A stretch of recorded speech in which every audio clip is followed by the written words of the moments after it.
Hi everyone. So great to have you guys join today. We'll give some people a few minutes here to trickle in and we can get started. We have a jam-packed agenda. I'm really excited. We have some folks from DOH. So we'll do an introduction here shortly and get started. Thanks everyone for joining today. Really appreciate you guys making time. Um, And I don't know if it's too late to say Happy New Year. It's the end of January, but I don't know the rules about that. But we haven't seen each other in a while, so I feel like it's still appropriate. So we have an exciting agenda today. Where we're gonna hear some program updates.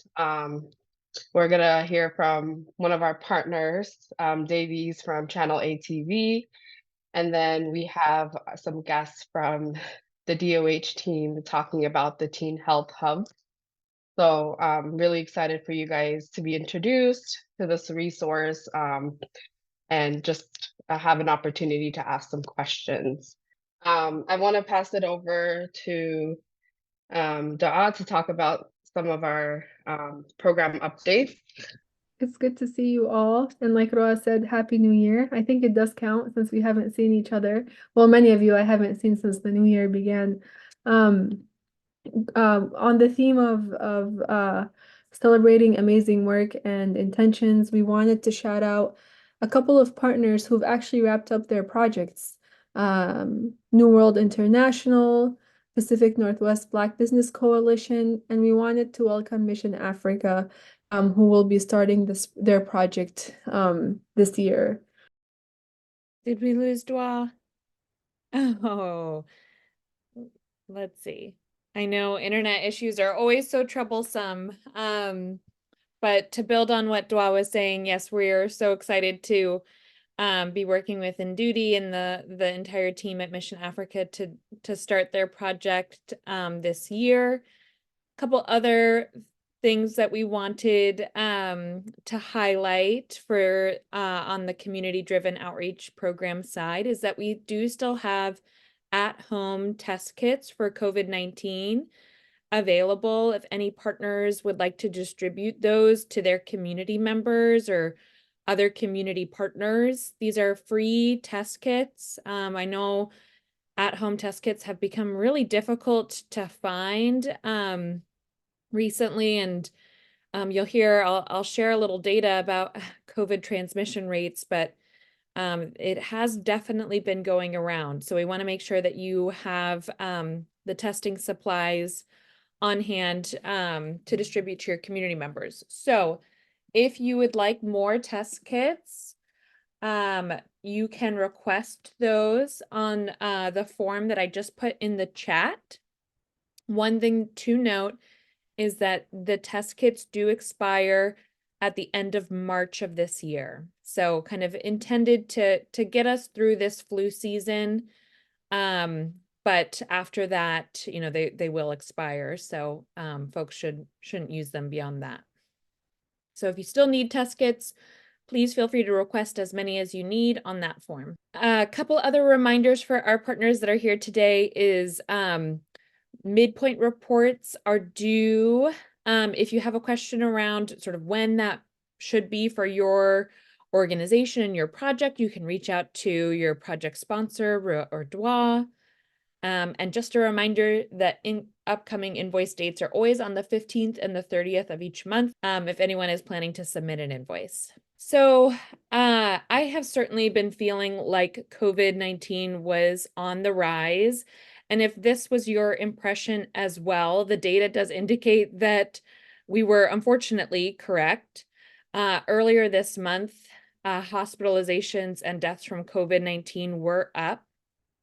Thankfully, cases and transmission has not been as severe this time of year as in years past. So you can see in the table hospitalization rates and percentage of deaths linked to COVID year over year, starting in 2022, 23, 24. And so while we've been in a surge comparable to months prior, it's definitely less intense and less bad than it has been in years past. This surge in cases is due to the new strain. It's called JN.1, and it's better able to skirt those lingering immunities from prior vaccinations and infections.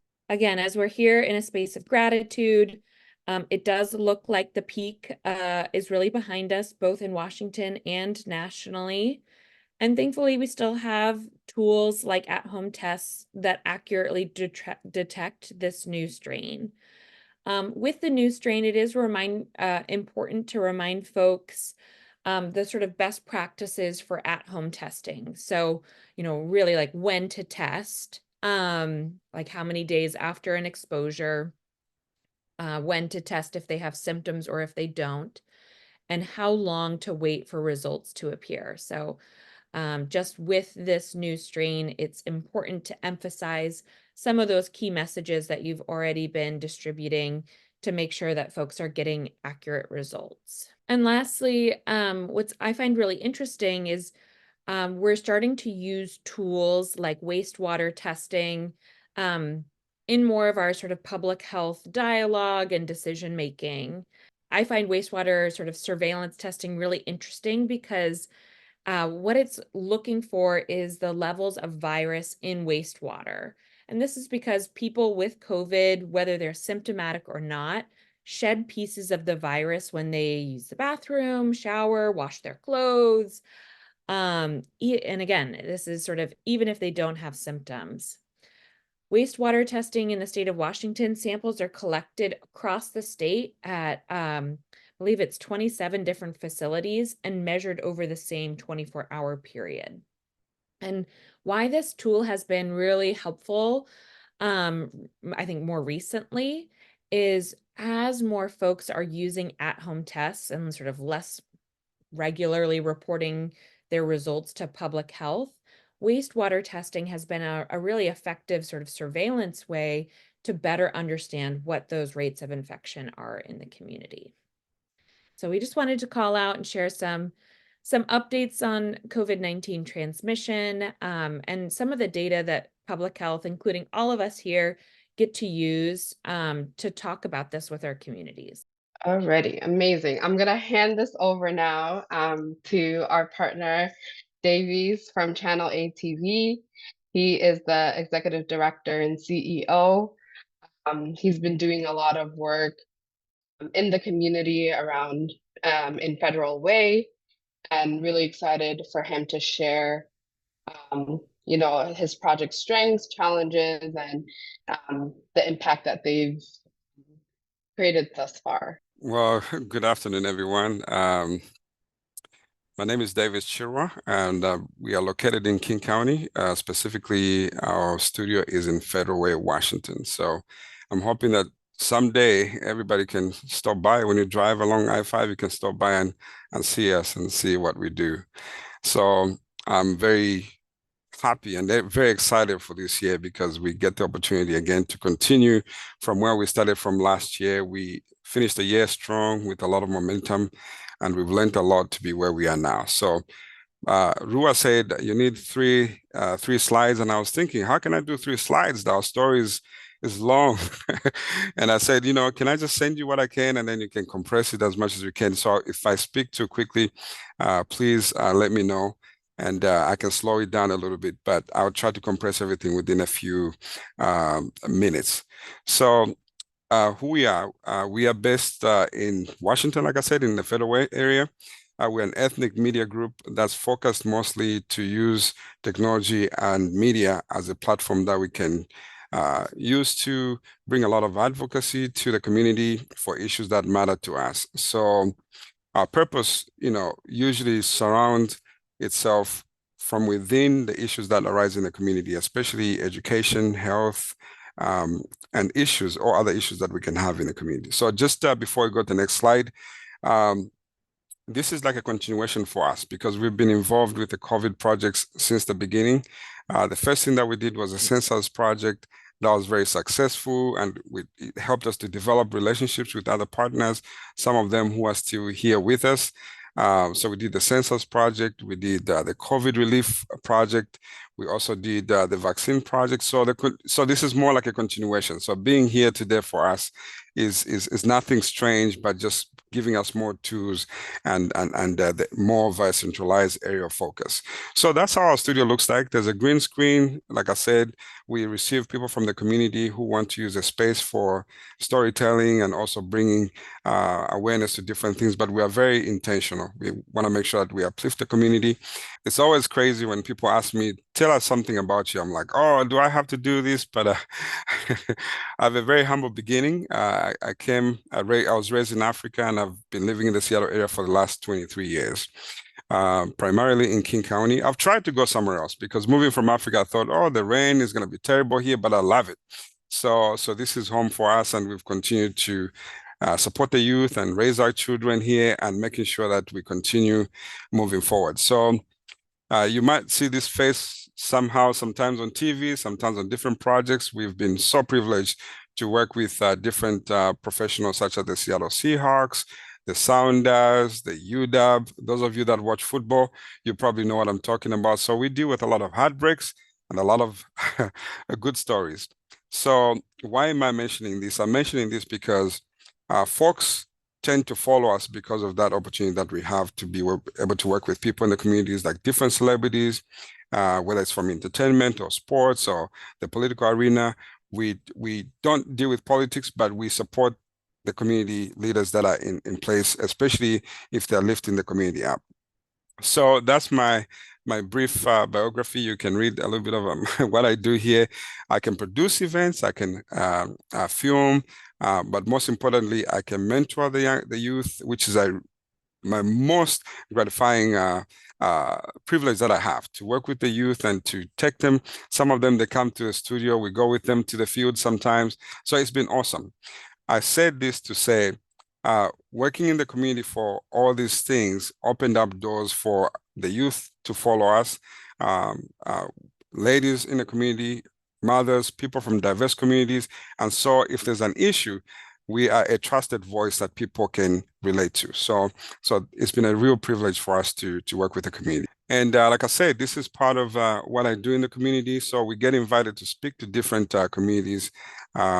So if we go back with the story of saying, hey, we're here to bring awareness to what's happening in the community, whether it's COVID related or anything like that, they're not going to give us that pushback that otherwise you would get, because it's almost like a familiar face.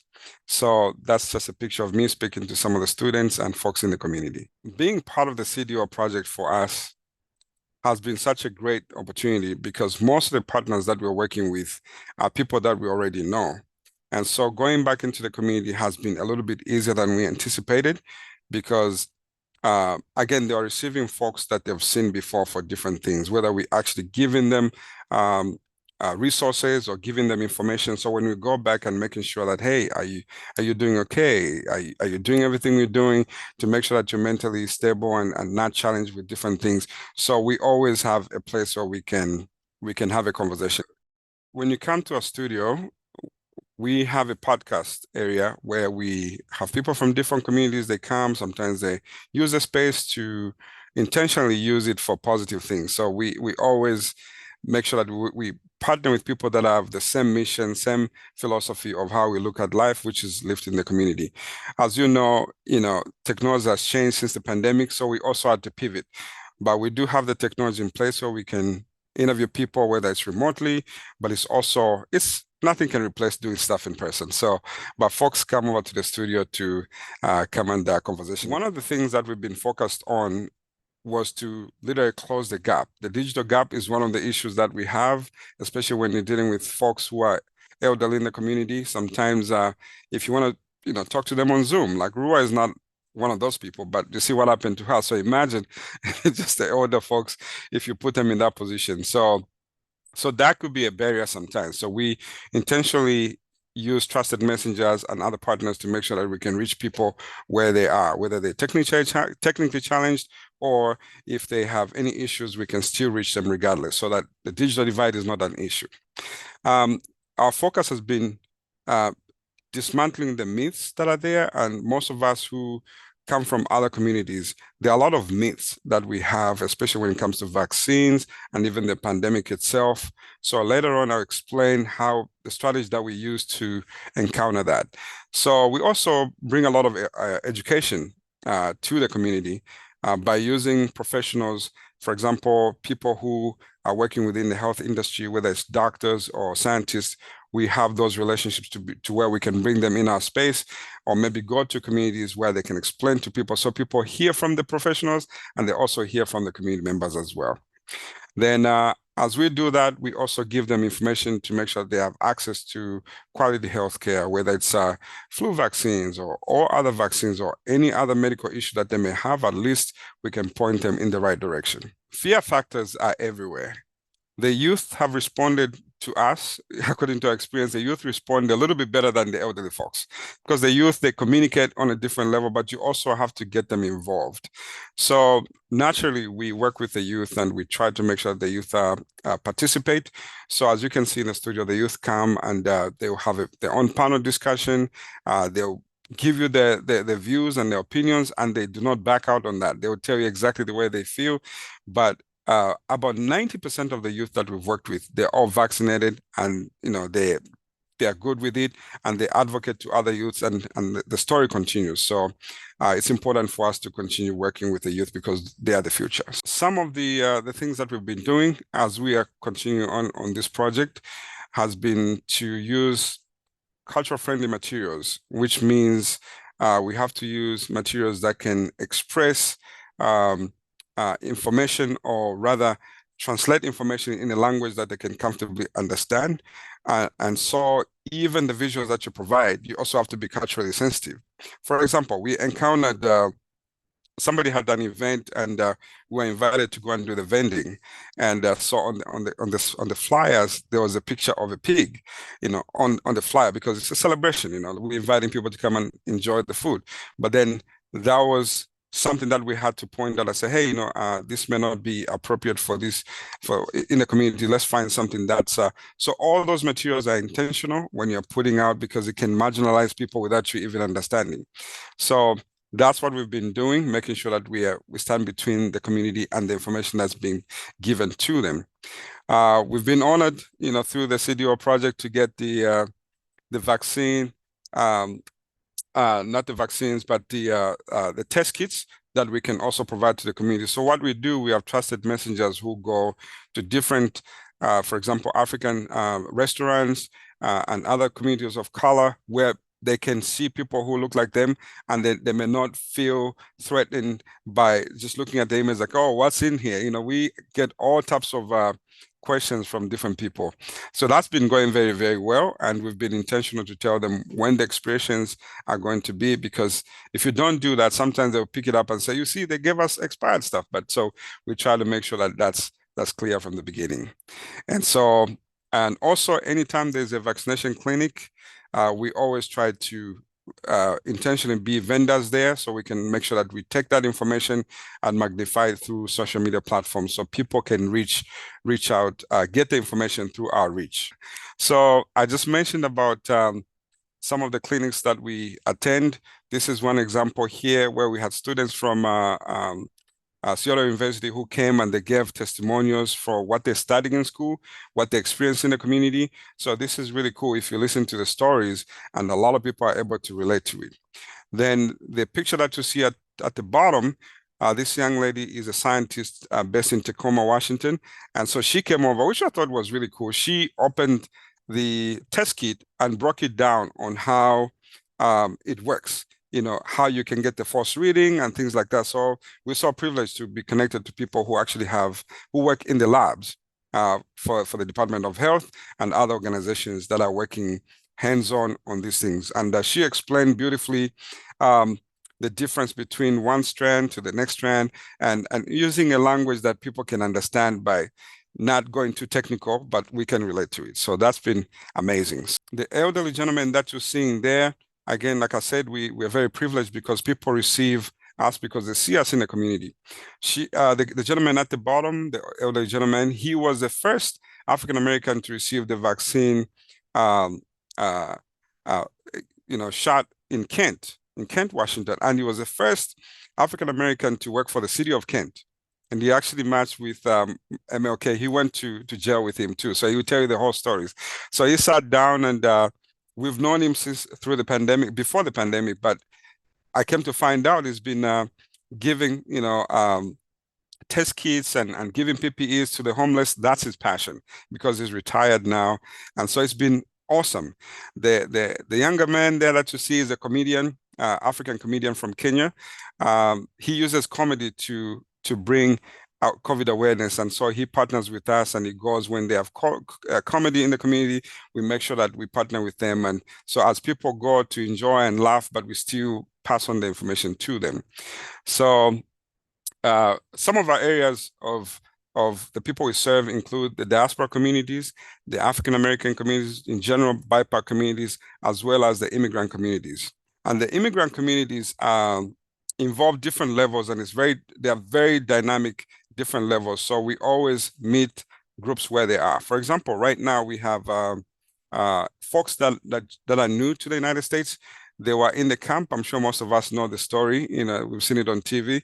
So we had to be some of the people who worked with the city of Kent and the city of Tukwila to make sure that we have access to, we found people that speak their language so that we can make sure that they're vaccinated and at least give them the information. So, and that's going so well so far. Some of the pictures that you see here are some of the folks that come to the studio to do different language presentations.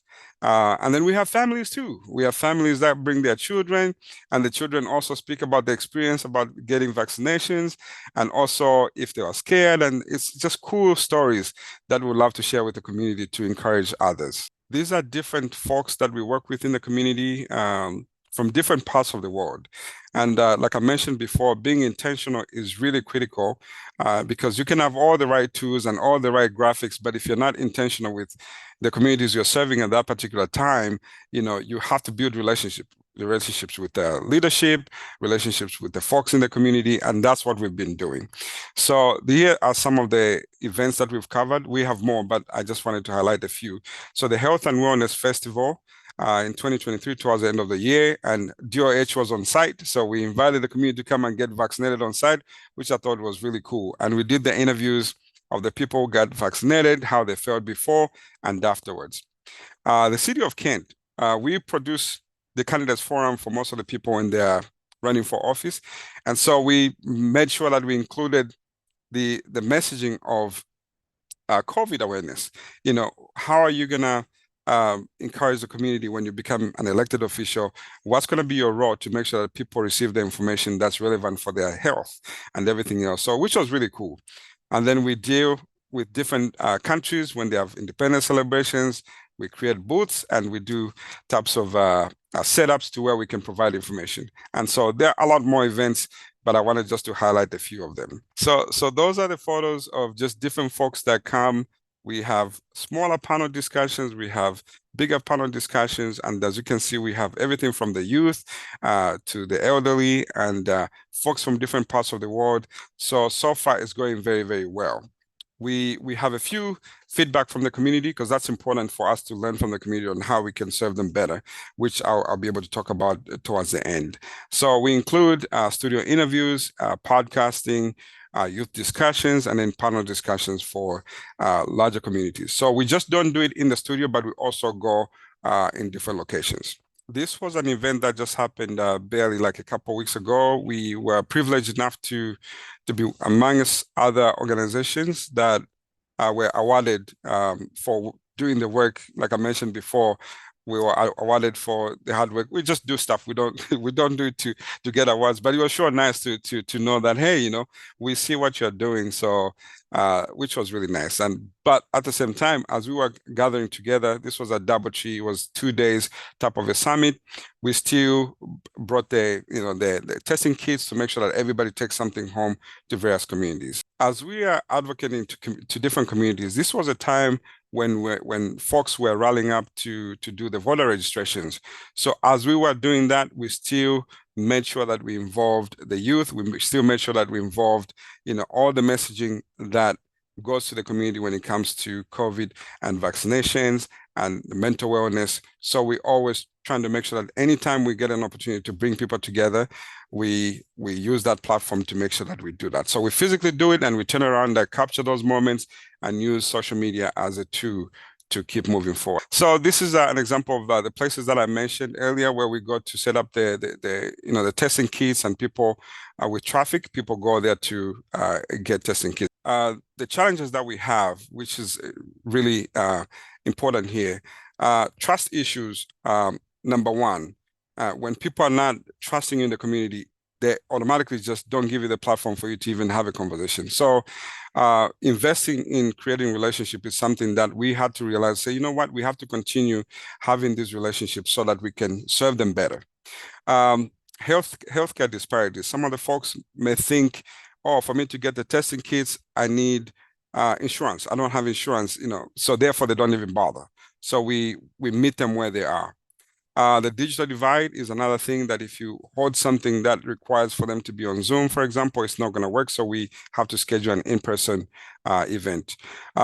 Being culturally sensitive is also another challenging issue that we had to learn, making sure that, like I said before, give them an example of what we need to do to make sure that we understand different cultures and diverse cultures we're using. That's just a picture of some of the recognition we got during that event that I mentioned. We have a lot of cool stories. Some of those folks that you saw there, the kids that you saw, they're actually representing the United States in the Olympics next year. So the youth came to tell us, how they're preparing and also how they're vaccinated and they keep up with all the vaccinations. They represent the United States, which we thought was really cool. So this is one of our students. She's at UW, who's also an advocate there. So we have students from different universities. Thank you so much. And we're so grateful for DOH for the opportunity and the CDO project. We are so thankful for the opportunity as we continue to serve the community. Thank you so much. Oh, thank you. Really amazing work. And you're touching so many parts of community and still connecting them to COVID, but also to their everyday life. So really appreciative. I want to pass this along to our guest speakers, Alexis and Nicole from DOH. They're going to be talking about the Teen Health Hub. And so I'll let them kind of introduce themselves and kick off their presentation. Well, it is so good to be here. Thank you for inviting us today. I'm really honored to share space with you all, and I've heard a little bit about the amazing things that you all do for young people in your communities, and I'm excited to hopefully offer you one more tool for youth in your communities to have in their toolbox to support one another. And so this is a little bit about our project, Teen Health Hub Washington. So I'll introduce you quickly to our Youth Advisory Council, which is the group of young people from across the state that really, conceptualize this idea, and it's their brainchild that Alexis and I tried to carry forward. Touch on how we co-created it in partnership with the Youth Advisory Council. I'll give you a little demo of what the hub looks like and how you can use it, and then we'll talk about some ways that we all can stay in touch if this is something that you are interested in using moving forward and can see being helpful to young people in your communities. So my name is Nicole Casanova. My pronouns are she, her. I'm a youth engagement specialist with the Washington State Department of Health, and I'm here today with my colleague, Alexis Bates, an adolescent health consultant who has really spearheaded the Youth Advisory Council and a lot of our youth engagement work in the agency. And I would really like to begin by grounding us in reflection and in appreciation, which is also a practice that I like to use with our Youth Advisory Council. I live and work in Seattle, Washington, and I owe deep gratitude to the original and present-day stewards of this land, the Duwamish, Stillaguamish, and Snoqualmie people, and all Coast Salish peoples who are thriving here in the Pacific Northwest. I welcome our guests to share in the chat where you're joining from today and whose land you are on.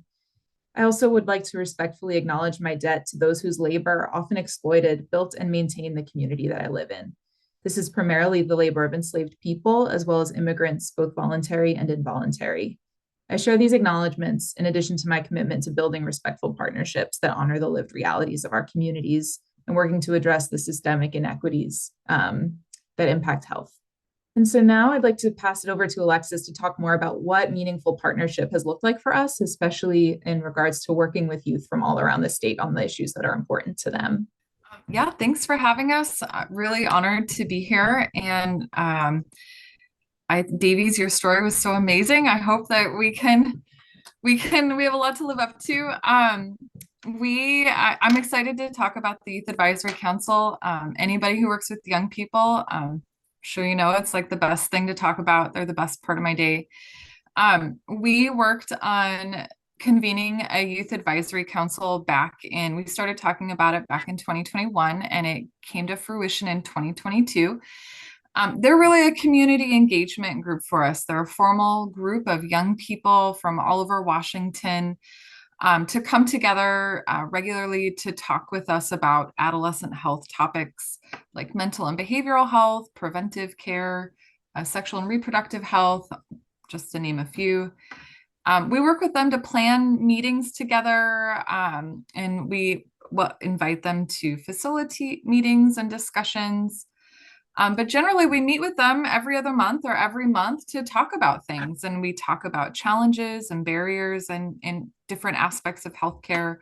And then we ask them what they think the youth-friendly solutions are to those challenges and barriers. So they identify the problems, they tell us what they think is going to help resolve it. And then Nicole and I commit to them to do what we can to take what they tell us and actually turn it into action. As part of that work, we ask them if they want to review things that we have that are youth facing and give us feedback on things. And they do. And they give us really amazing, awesome feedback and tell us all the ways we're doing things wrong. And they also tell us how we can do things right, or at least to be more relevant to young people.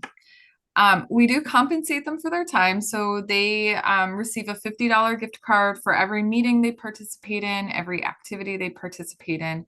So we do want to make sure that they know that we value their time.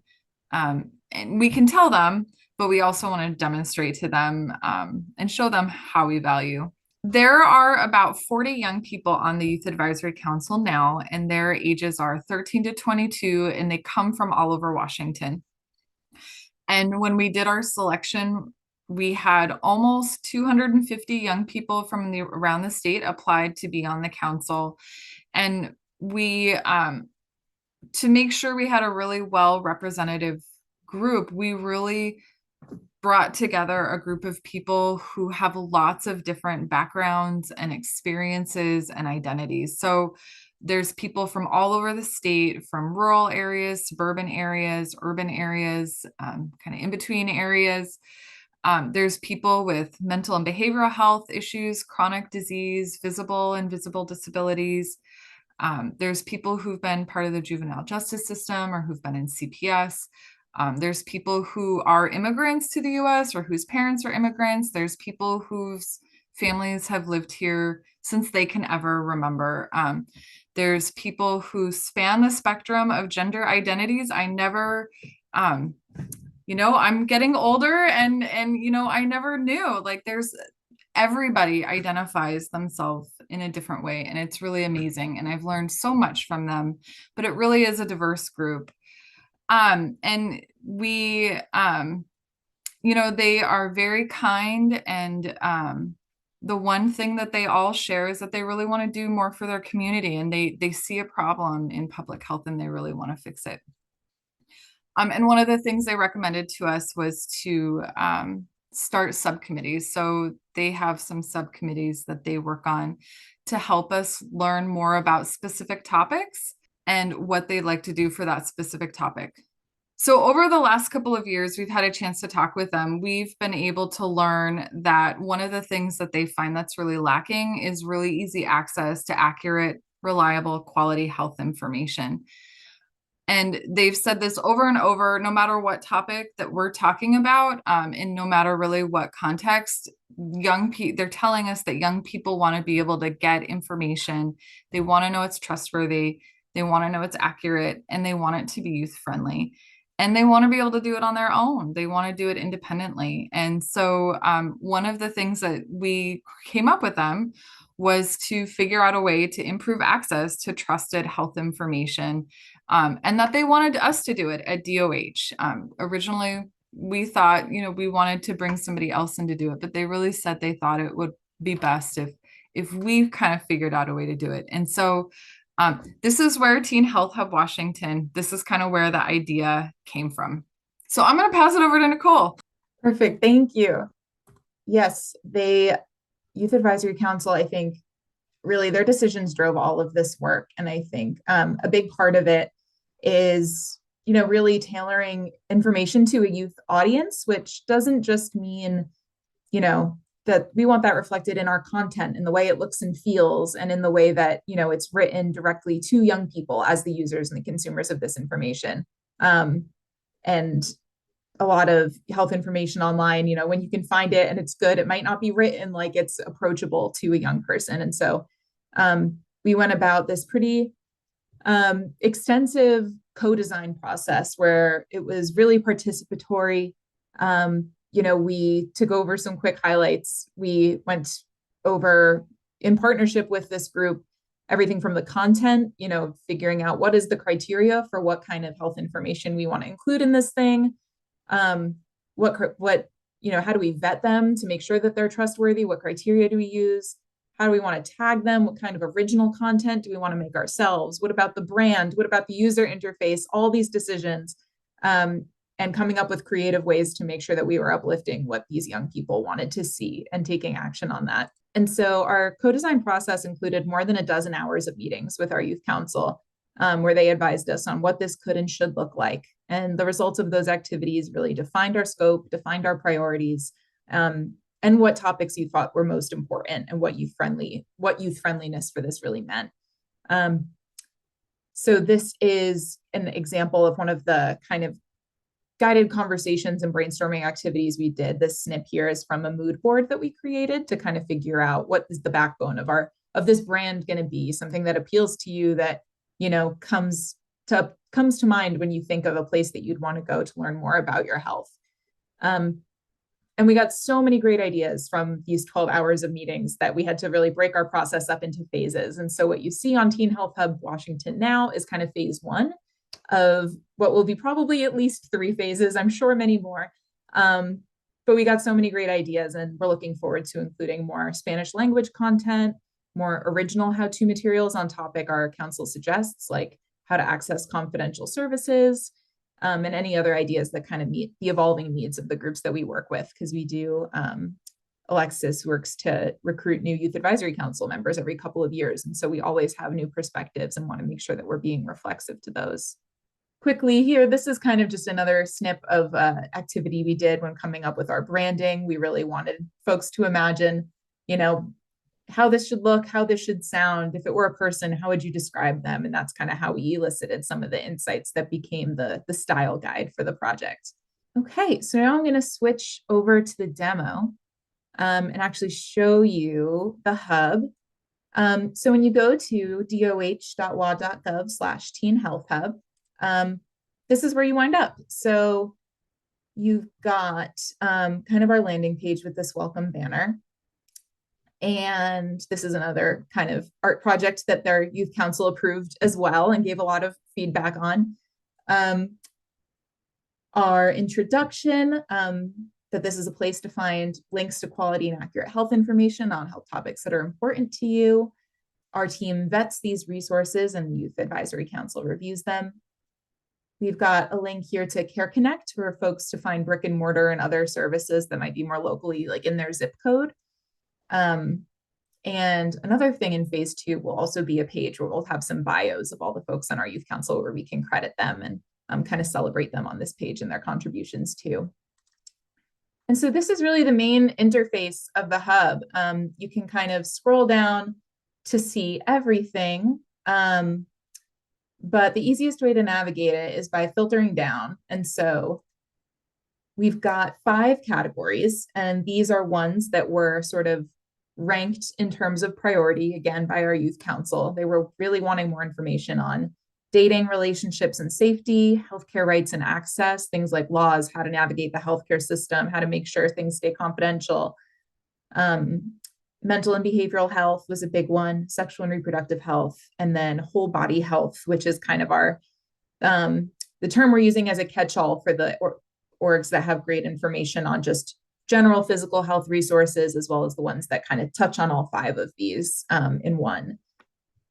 And so the way folks can navigate this is by, selecting one of these topics that they want to learn more about, and then the list will automatically filter. Right now, there's about 50 something resources in here in total.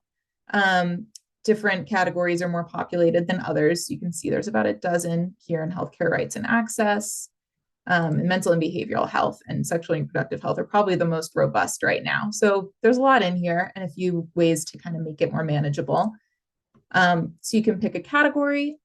We use tags to identify the format and the type of resource. So whether you're looking for an article, an interactive activity, education materials available in Spanish, a search tool for doctors and counselors or therapists, that can kind of help you whittle this list down even further. And we've also, created pretty intentionally these, what we call resource cards or resource tiles. And so I'm just going to reset this really quick.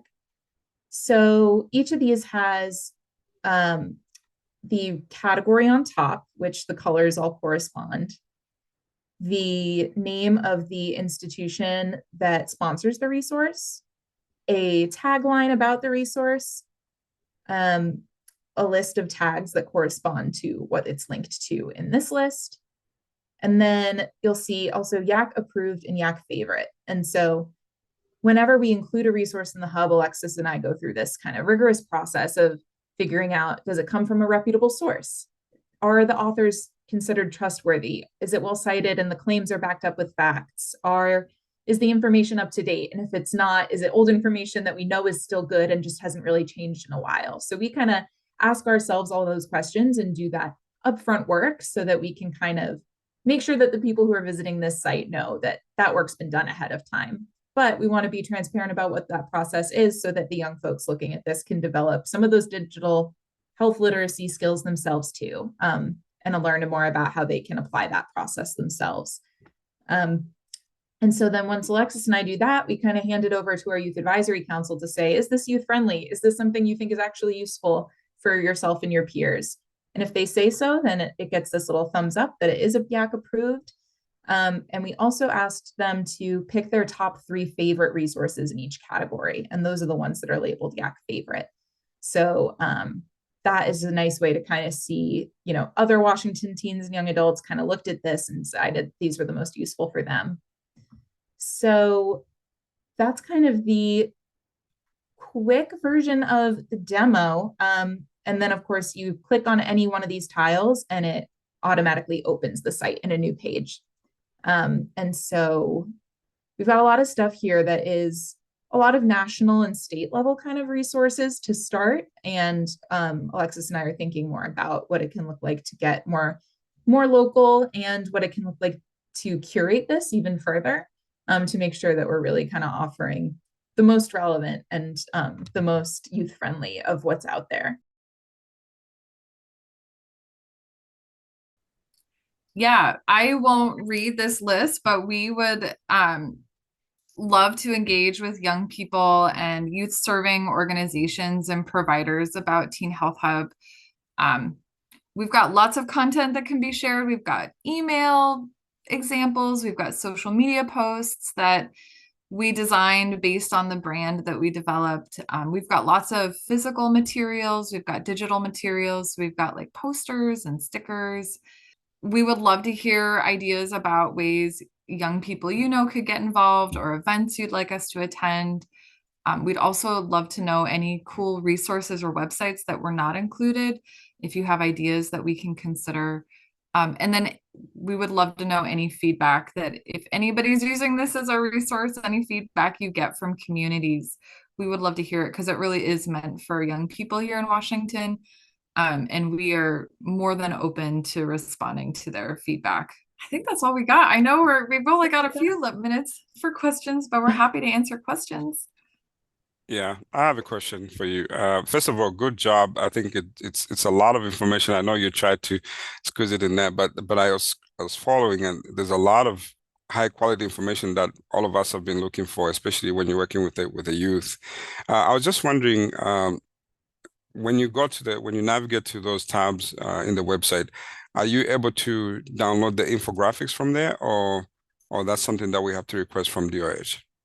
So wonder if we're about to see the same thing. So we have a ton of kind of promotional materials, some stuff that we have a WA portal page, like another website where you can find PDFs of things to download, print, which you're welcome to do, but we are also happy to mail you stuff. If you want to send your address, we can send already printed posters. We've got little business cards with QR codes if you have access to like a youth center and you just want to leave a stack of cards out.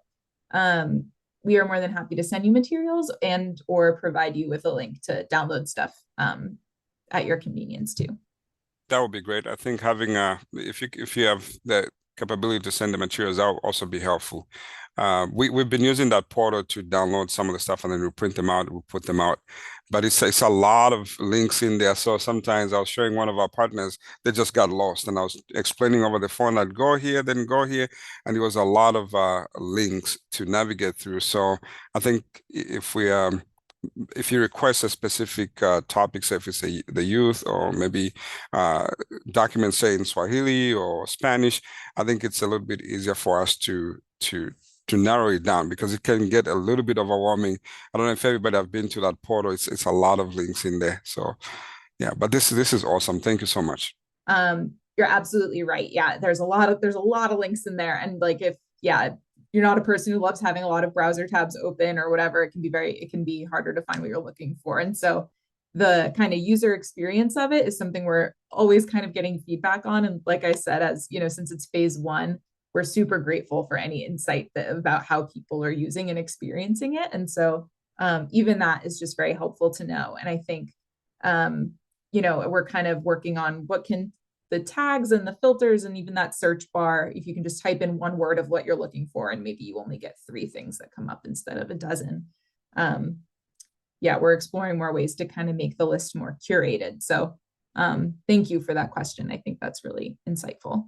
Thank you so much, Alexis and Nicole. I really appreciated you guys' presentation, and I hope everyone benefited for them. We will definitely send out all the resources and everything that we talked about today. We would love for you guys to give us your feedback.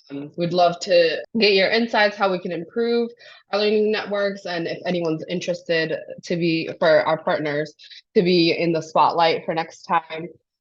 If you guys are interested to share out more of your program and your projects, we'd love to have you. We'll also send a follow-up email with all of the information and the slides and the feedback survey. Really appreciate everyone. Thanks, everyone. Have great afternoons and evenings. Thank you, Davies. Thank you, Grace. Thank you, Nicole. Thank you, Alexis. Thanks, everybody.